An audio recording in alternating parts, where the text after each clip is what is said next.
देखें ना, अगर पाकिस्तान तहरीक इंसाफ बातचीत करती है हुकूमत के साथ तो इमरान खान की मर्जी शामिल करवानी पड़ेगी ना।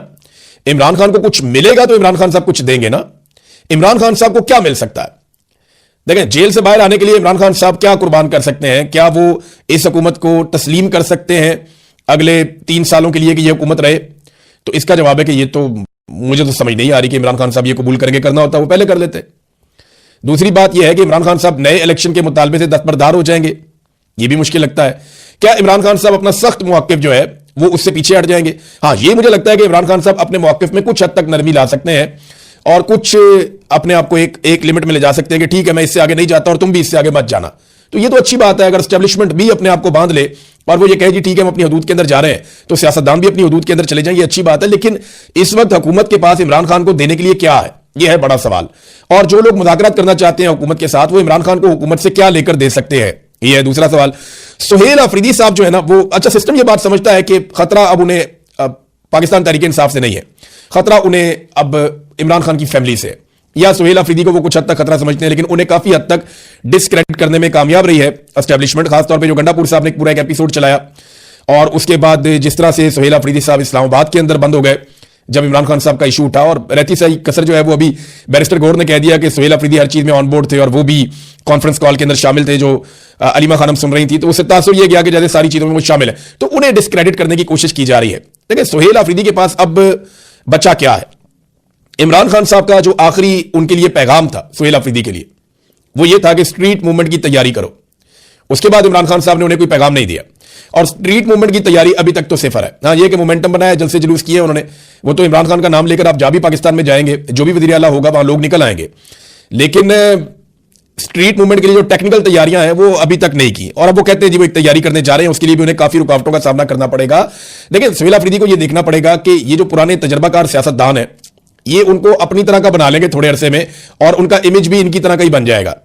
अब उन्होंने ये सोचना है कि वो इमरान खान के नजरिए के मुताबिक पब्लिक के साथ खड़े होंगे या एस्टेब्लिशमेंट के नजरिए के मुताबिक अपने पुराने और तजर्बाकार सियासतदान साथियों के साथ खड़े होंगे, या इसके बीच में कोई बैलेंस क्रिएट करने की कोशिश करेंगे। ये आपको आहिस्ता आहिस्ता साथ साथ पता चलता जाएगा। अब आ जाए इमरान खान साहब के केसेस की तरफ। तो एक केस जो लगा हुआ था हाई कोर्ट में अलकादर यूनिवर्सिटी वाला, उसमें 11 मार्च की तारीख दे दी गई। आप देखिए कितनी लंबी तारीख दी है। जरा इसका टाइमलाइन तो चेक करें ना, ये केसेस कब से इमरान खान साहब ने दायर किए हुए हैं और कितनी लंबी लंबी तारीखें दी जाती हैं।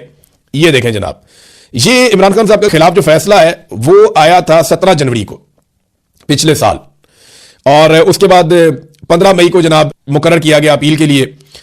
फिर जनाब नोटिस कर दिए गए। फिर 5 जून को नैब ने मजीद वक्त मांग लिया। फिर 11 जून को जो बेंच था वो दस्तयाब ही नहीं था।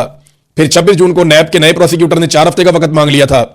फिर 26 सितंबर तक ये केस नहीं लगा। फिर प्रोसिक्यूटर की तबीयत खराब हो गई। फिर 16 अक्टूबर को बेंच ही दस्तयाब नहीं था कि जनाब केस नहीं लग सकता अब।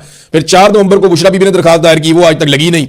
फिर 14 फरवरी को इन्होंने कहा जी कि जल्द समाअत हमारी की जाए, दरखास्त दायर की गई और जनाब ये आज के दिन के लिए मुकर्रर थी और अब 11 मार्च दोबारा दे दी गई है। दूसरा जो मामला है उसके अंदर एतराजात लगा दिए गए हाई कोर्ट में रजिस्ट्रार की। एतराज क्या है जी, ये जेर ज़बर की गलती है, ये नुक्ता यहां क्यों नहीं लगा, ये चीज यहां क्यों नहीं लिखी, ये ऊपर आपने फ्लैग क्यों नहीं लगाए हुए। तो बड़े अजीबोगरीब किस्म के एतराजात लगा दिए गए जो नॉर्मली इस किस्म के केसेस में नहीं लगाए जाते।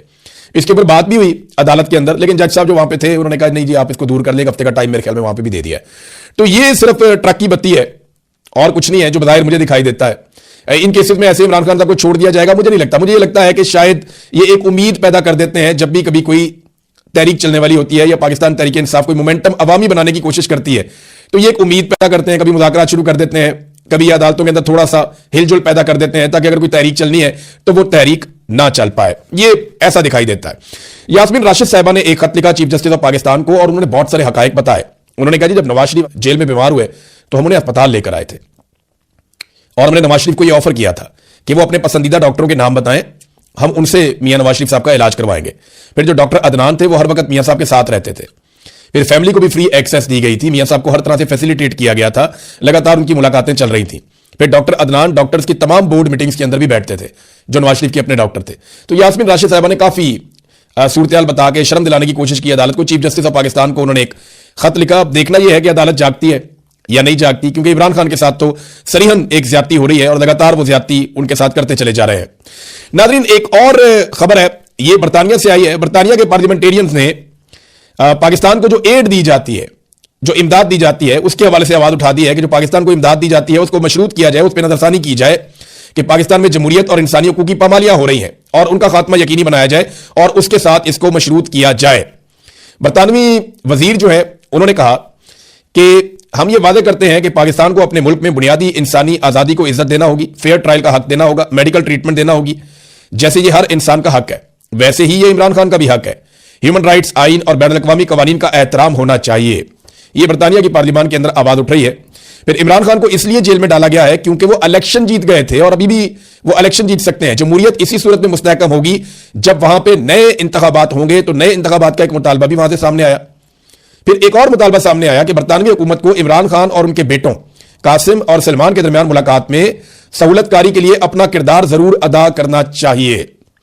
तो नाज़रीन, ये है सूरत हाल। इमरान खान की बहन ने कहा, हलीमा खानम ने, कि जिस तरह से इमरान खान साहब की आंख खराब हुई है, बहुत सारे डॉक्टरों ने हमसे रब्ता किया है और उन्होंने हमें बताया कि इसकी एक वजह यह भी हो सकती है कि इमरान खान साहब को स्लो पॉइजनिंग की जा रही है, यानी उनको रफ्ता रफ्ता जहर दिया जा रहा है।